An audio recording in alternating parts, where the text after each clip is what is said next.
This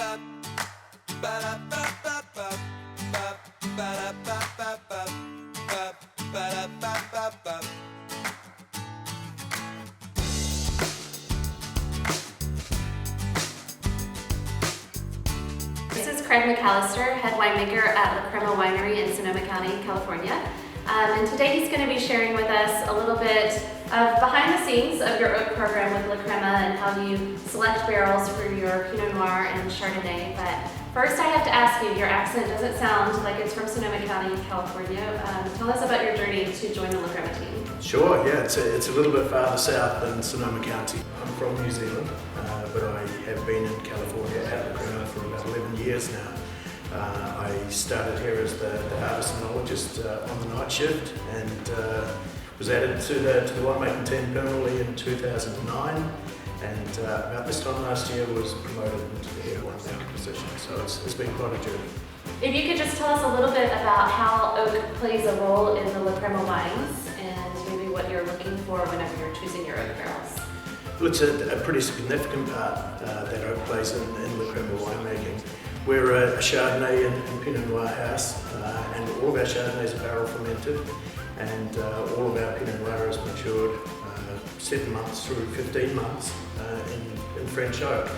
So without it, we would be a very different winery than we have. So it's significant.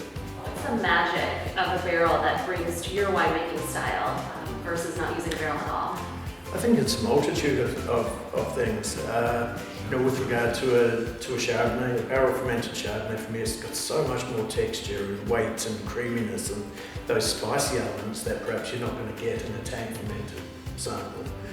It really is, again, just coming back to the layers and the added complexity and the texture and the lift that a barrel will bring to your wine.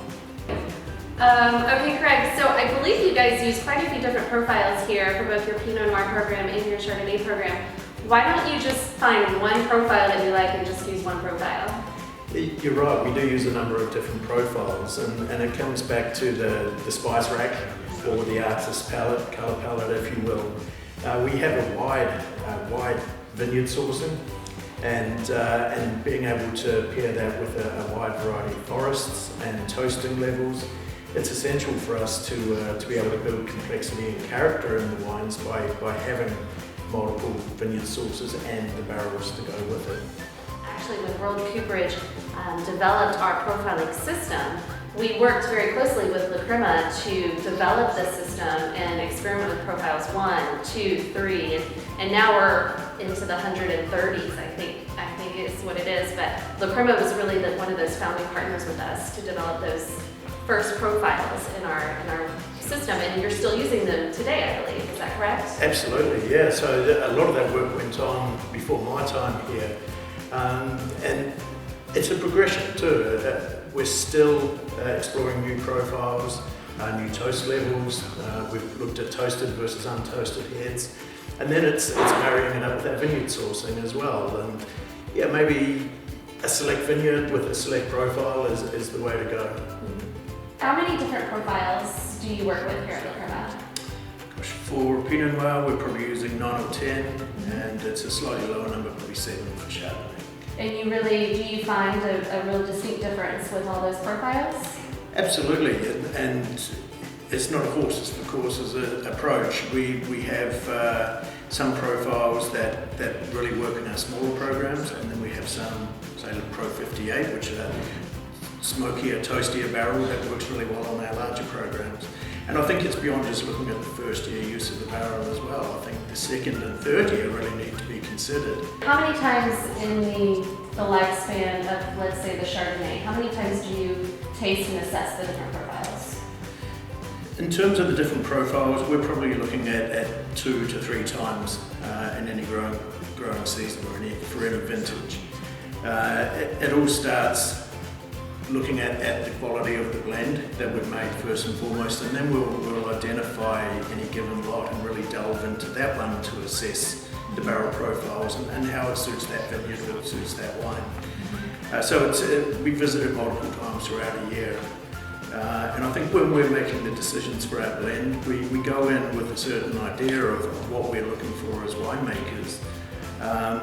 but there's always surprises. Every year you think you're going to go in, and I have a preference for Pro 1. But sometimes you go in and taste it through your barrel group, and you might actually find Pro 76s that you prefer in that particular wine to the Profile 1. Out of all those profiles that you've been experimenting with over the years, which one is your favorite? Which one do you just, every time you pick up the glass and go into it, you're like, yes, I love this? Gosh, I think that's like picking your favourite kid. But no, I'd say for us it would be Profile 1, or for me it would be Profile 1. This is one of the water bent barrels and a moderate toast. Probably it makes up about 20% of the profiles that we order here at Crema. And it seems that it is just, we're able to use that across the board. We use it on Chardonnay, we use it with Pinot Noir. It doesn't matter what vineyard we put it into, it's going to be one of the standout barrels for us. What do you think the water bent barrels add to the wines that the fire bent does not?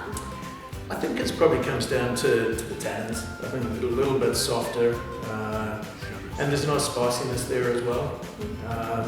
Overall, I'd just say that they're perhaps, for my mind, a more supple wine as a result.